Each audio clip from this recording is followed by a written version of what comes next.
So you're about to go on your first cruise, and instead of feeling excitement, you're feeling nervous, maybe even dread. When you picture it, you don't see relaxation yet. You see open water stretching endlessly in every direction. A massive ship you can't quite wrap your head around, thousands of people, and a long list of what ifs that start quietly and then get louder the closer your sail day gets. What if I get seasick the entire time? What if I feel trapped? What if something goes wrong and I'm stuck at sea? What if I hate it and I can't escape? If these thoughts sound familiar, I want you to know something right away. You're not strange, dramatic, or overthinking. First-time cruise anxiety is incredibly common, even among people who travel often. And most of it comes from a mix of myths, unfamiliarity, and a highlight of worst-case scenarios that we've absorbed over the years. In this video, we're going to slow all of that down. We're going to talk through the most common fears that first-time cruisers have, where those fears come from, and what actually applies to modern cruising, and what doesn't.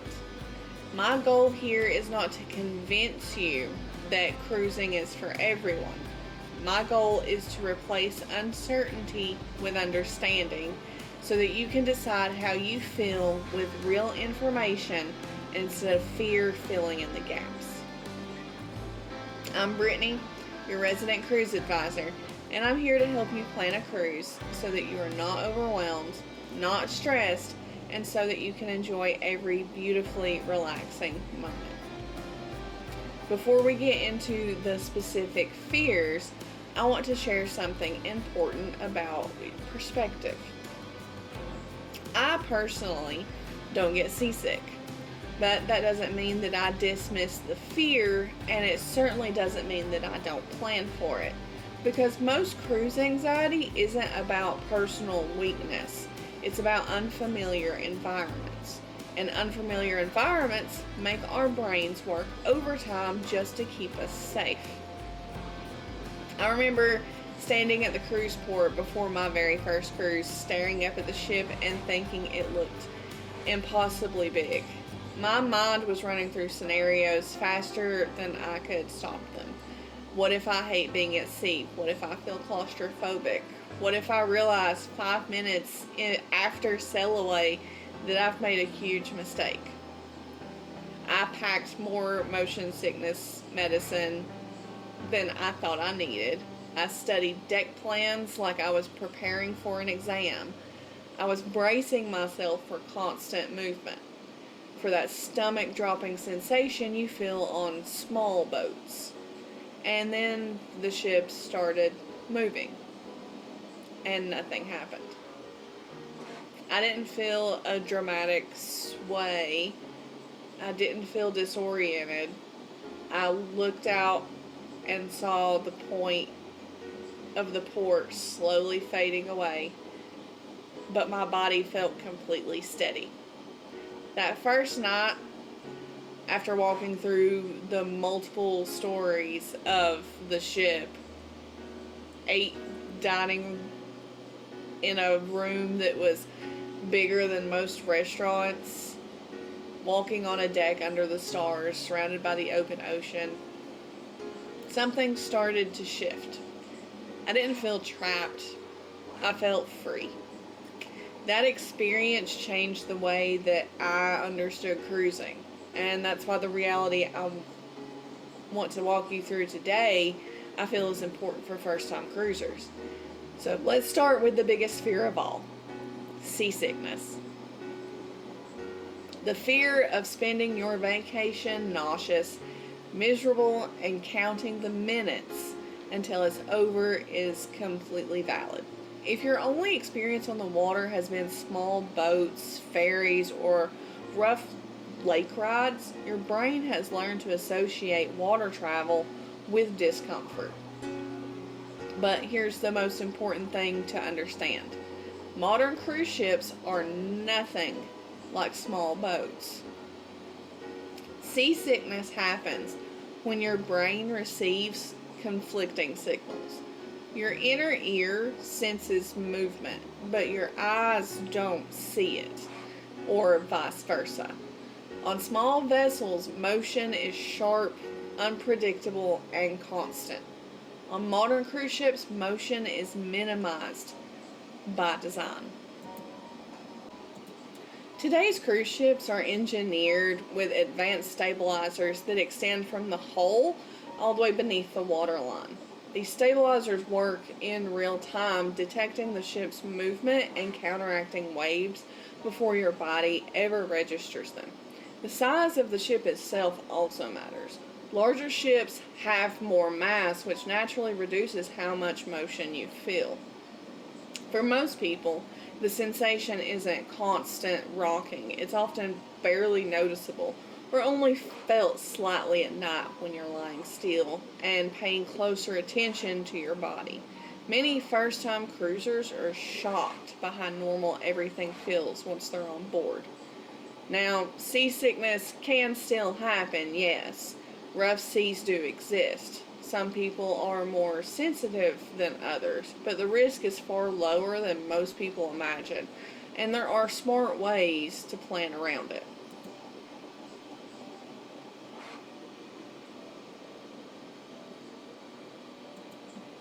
Ship choice matters. Larger ships tend to be more stable. Cabin placement matters too. Midship cabins on lower decks are closest to the ship's center of gravity, which means less motion. Even something as simple as having access to the horizon can make a big difference. When your eyes and your inner ear agree, motion sickness is much less likely. If you're concerned, packing a small motion sickness kit is a smart idea. Non-drowsy medications, acupressure bands, ginger chews, or green apples can be very effective. And if you forget something, ships are prepared. Guest services often carries remedies, and medical centers can help if needed. Most people who worry intensely about seasickness later say it was the thing they stressed about the least once they were on board. Not because they ignored the fear, but because the reality didn't match the expectation. The next major fear is feeling trapped. This one is deeply emotional. The idea of being stuck at sea taps into a fear of losing control. Once the ship leaves port, you can't just leave if you feel uncomfortable. And for a lot of people, that idea alone is enough to cause anxiety. But this fear is based on a misunderstanding of what modern cruise ships are actually like. These ships are not enclosed boxes. They are floating cities designed around flow, space, and choice. There are wide promenades, open decks, outdoor seating areas, jogging tracks, sports courts, and sometimes even outdoor parks with real trees and grass. You can walk for long stretches without ever feeling confined. In many ways, cruise ships offer more personal space and more opportunities to step away than crowded resorts or theme parks. If one area feels busy, there's always quieter alternatives. Lounges, libraries, less traveled decks, early morning or late evening spaces where the space feels almost empty. For people who worry about claustrophobia, balcony cabins can be incredibly reassuring. Having your own private outdoor space where you can step outside, breathe fresh air, and see the ocean whenever you want can make a huge psychological difference. It's not about luxury, it's about comfort and emotional safety. And here's something many people don't realize until they experience it. Cruises give you more control over stimulation than most vacations. You can choose to be active or quiet, social or solitude, structure or flexibility. That sense of choice is often what dissolves the feeling of being trapped. Now let's talk about safety. This is the fear people are often hesitant to say out loud, but it is always there. What if something goes wrong? What if there's a fire? What if there's a medical emergency? What if the ship can't help? Media coverage plays a huge role here. Cruise incidents are rare, but when they happen, they receive intense attention. That can distort perception. In reality, cruising is statistically one of the safest forms of travel. Modern cruise ships are built with multiple layers of safety systems and redundancies. Advanced navigation, weather routing, fire suppression systems, backup power, watertight compartments, and constant monitoring all exist to prevent small problems from becoming big ones.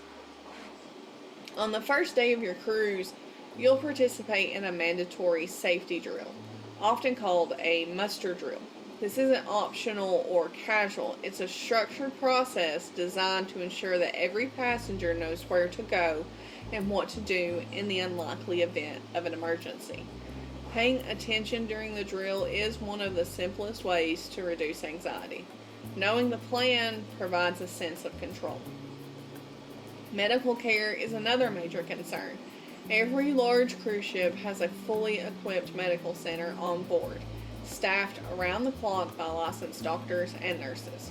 These are not basic first aid situations. They are capable clinics with diagnostic equipment, medications, and emergency response tools.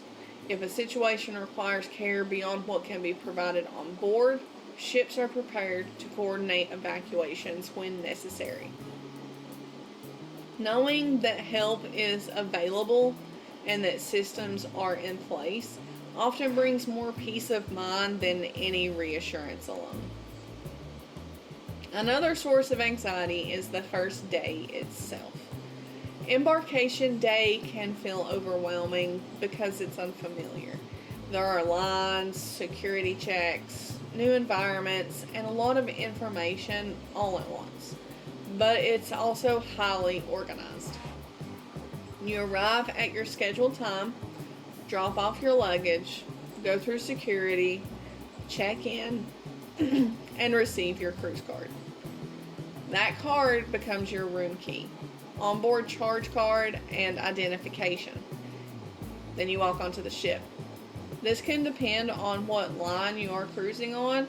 For example, Royal, you don't get your cruise card until you get to your room. So this is dependent per cruise line. So, will you get lost? Almost certainly, and that is okay. Getting lost on a cruise ship is part of the experience.